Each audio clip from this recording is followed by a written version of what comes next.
Just to finish up with Jim Mars, yeah, I really like this guy a lot. I never had any kind of disagreements with anything he had to say. But to look into his work, it's great. Alex Jones had him on the show a couple times, but it has been several years. I don't know why, but I think at one time Jim Mars got into alien stuff, and Alex Jones doesn't tolerate any of that stuff. And that's something I think he ought to be a lot more tolerant of. I mean, he admits he doesn't know, so why not talk about it with people that know? Nothing wrong with that. There's a lot of evidence out there for this stuff. A lot of testimonials from military. Okay, look into it. Look into it.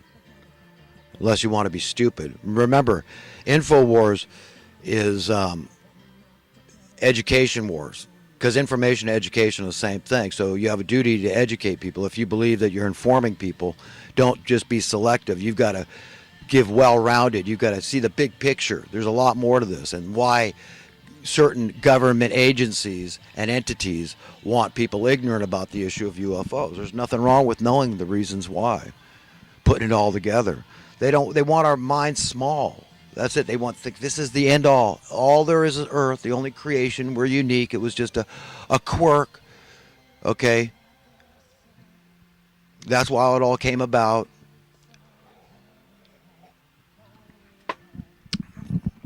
See, it makes it harder not to believe in God if you know that there's other beings in the universe with advanced technology. If you know that there's these angels that can fly through the air and have far greater power than any of these military men on Earth combined. All the military forces can fight against the army of God through these angels. And this is coming. We got to get ready for it.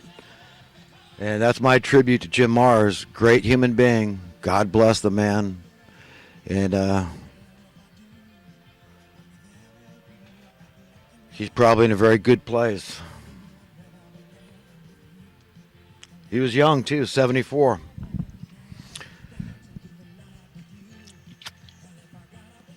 Yeah, I guess I'm done with the current events. I already talked about Trump talking about driving up wages through his immigration policy and stuff. But he doesn't even need to do that. See, employers don't have anything to fear from a guy like me. Even though I'm the guy that says, yeah, well, you could use wages as a check and balance. And I mean, it's so reasonable to say, yes, automatically it should be tied in to the Labor Department should say, no, if there's a cost of living increase and we're counting this, that, and the next thing in this market basket of goods, that it's only reasonable to give people a cost of living increase commensurate, proportional to what their cost of living went up. Okay, I mean, why is that unreasonable? Why is that radical? Okay, why wouldn't that work? And then point the finger and say, oh, employers, you don't like giving your employees raises. Well, that's understandable. Whose fault is it? Your employees' fault because their cost of living went up? Or should we look somewhere else at those that manipulated their cost of living? Yeah, look somewhere else at those manipulating their cost of living through price fixing and special interest groups colluding. That's what drives up your cost of living. They just want more numbers. They don't give a crap about you or anybody else. Just wreck up the joint as fast as they can, as best they can, and let the chips fall where they were, and just as so they can hold their nose and walk away from it, divorce themselves from it. They don't give a crap if everybody dies except their own little clique. And they don't even care about those people. That's why they're going to be so miserable in hell with their mountains of money they thought was so valuable. Good God, help the soul of men. Oh. You wonder what God's pissed off about? Wonder no more, my friends. Wonder no more. It's no mystery. And just remember, if you support the problems not getting fixed and you want to compromise, you've got no standing. You're nobody to tell anybody else where to draw the line. That's it. You've got to stand firm to your principles and be an idealist. Say, no, I'm not going to quit at anything. God's will is going to be done, and it's going to be complete. It's going to be perfect. It's going to be ideal. There's nothing wrong with being idealistic. In fact, there's everything right with it. So, just want to throw that out there. Now I'm going to get into some of the thoughts from this past week and try to get through it because I was thinking a lot this week, man. I filled up an entire notebook with thoughts. Some of them are long-winded, but here goes. Exactly who are the illegitimate evil overlords? That's the lying, cheating, deceiving, murdering money masters of misery.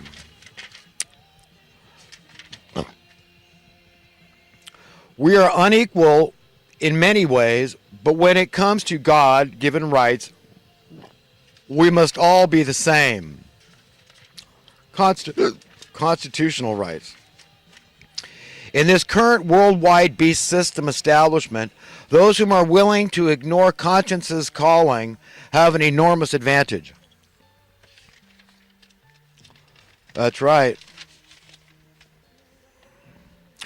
Satan's ambrosia, his drug of choice, is money. There can be no confusion, no ifs, ands, or buts, no equivocation about this fact. The implications thereof are profound and far-reaching into our established paradigm and firmly embedded into our individual and collective so-called reality. Am I to be considered a radical, quote, a bad guy for saying that if I could accomplish one great thing in my life, I would set the captives free and accomplish this state of affairs simply by removing any and all undue, artificial, invented stressors?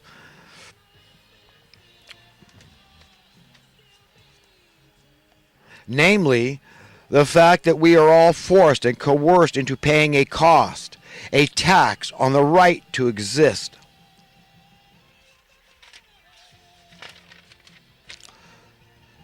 So logically, reasonably speaking, who should pay the national debt?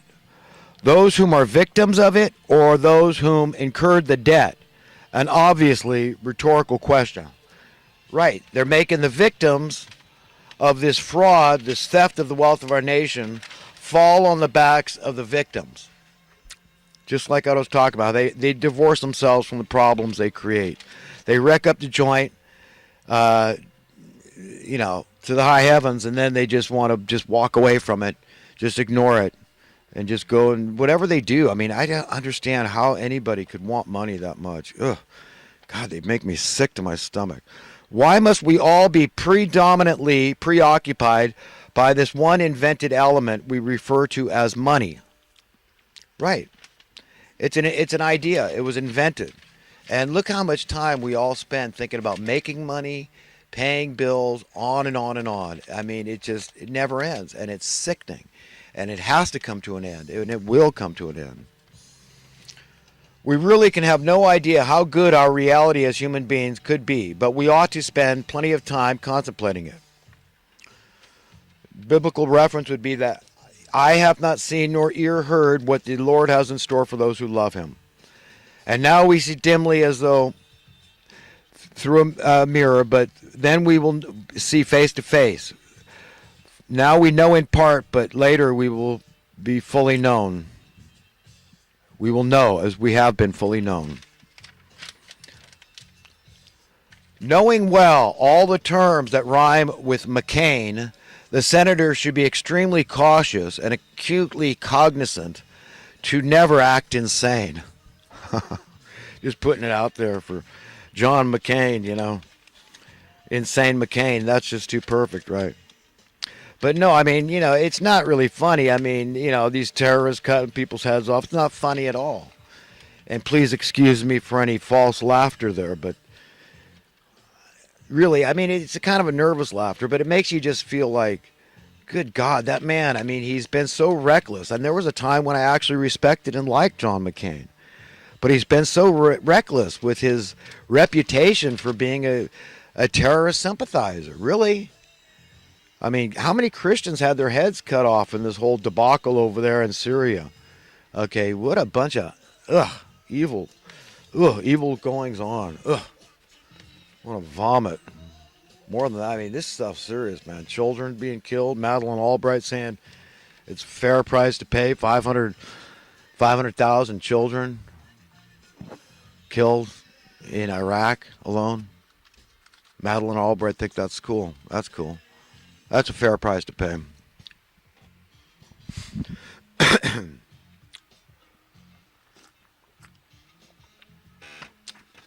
A common, widespread, prevailing attitude rather, of not my problem. In fact, I profit from it. Exactly what I've been alluding to. I mean, so many people, you see, they perceive that this problem, so they're dishonest, they get dishonest. Perception is reality, and we're all born masters of self-deceit. So if people think that the problem is benefiting them, if that's their perception, then they're not going to be against it. They're going to try to just bury their head in the sand, ignorant, and prescribe to the philosophy that ignorance is bliss, that's pragmatic, that shows common sense, and that I'm the stupid guy. I'm the wild-eyed, pipe-dreaming idealist that is poor. And so I'm not successful. I'm not prosperous. I'm not one of them. So everything I have to say is irrelevant. That all you should care about is money, making a lot of money. And that's what's really important. Stay focused. Just make a lot of money. That's success. And that's that. End of the story, right? Not my problem. The rule of the day, not my problem. With the punishing heat, bitter cold, stinging insects, biting snakes, sharks, etc., natural disasters, disease, death, I wonder how many quietly think to themselves, if there really is a God, he must be a real a-hole, a sadistic bastard. Right, they might not ever verbalize that. They might say, I'm a believer, they go to church on Sunday and all that. But really they think, you know what, it really is more pragmatic, more practical to believe there is no God, and if there is one, he's a jerk. Why would he's all powerful? Why would he allow this punishing heat, thorns on roses, stinging insects, on, bitter cold, on and on, all the human suffering, all these natural disasters. So this is why it's so important that people know our origins. They know the book of Genesis. They know about the fall of man. You know, the forbidden fruit and this curse that befell humanity. The knowledge of good and evil and all that stuff. They've got to know it. They've got to know what God's plan is for humanity and how he hasn't given up on us and he's not mean and nothing bad is God's fault. People need to know that. It's imperative. Remember, a quote friend and a quote yes man are entirely unique entities. Right, a friend is going to criticize you when it's due. Okay, that's what a true friend will do. A yes man will let you fall into a pit because all they're after is getting your approval. That's it. So a yes man is not necessarily your friend. Through deductive reasoning, observing the thinking of the status quo establishmentarians, that the entire system, society itself, would implode if everyone was born with a silver spoon in their mouths, without an iota, not a shred of evidence, to back that pseudo-belief up. That's right. That's the way it works. Now that was quite a sentence. So what do you deduce? You deduce that the world's thinking and the establishmentarians' thinking is askew. They're the ones that are insane and counterintuitive to what is best for humanity as a whole. And that's where our key to happiness is, because that's our key to freedom. It's an absolute quality. And until we find absolute freedom, we'll never find absolute happiness as a species, as a race. We got to go this thing together. We've got to care about the least of men, just like Jesus spelled out. Whatever we do or fail to do for the least of human beings, the least, whoever you think of as the least of human beings, that's Jesus, he said, that's me. Then you have done or failed to do for me. I mean, this cannot be more clear. This cannot be less ambivalent, less ambiguous, less nebulous.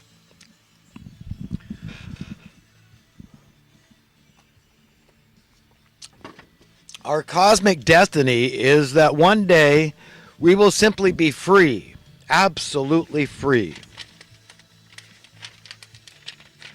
In light of the benefits of a guaranteed minimum income, such as far lower taxes. You see, that's something people don't think. They think it's going to come out of their pocket. No, I'm against that kind of socialism, Robin Hood thing. I'm not talking no guaranteed minimum income if it's coming out of your pocket. No, that's not what I'm talking about here. I'm talking about coming out of the pockets of the infinite heirs, okay?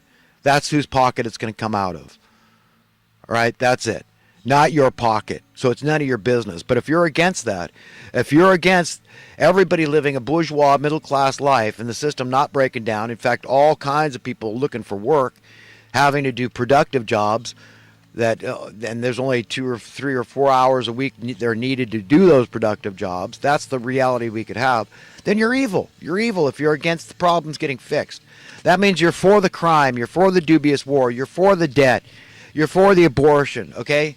So if you're against God's will being established on earth, okay, and universal prosperity is definitely God's will for humanity, then you're evil. It's as simple as that. You're ungodly.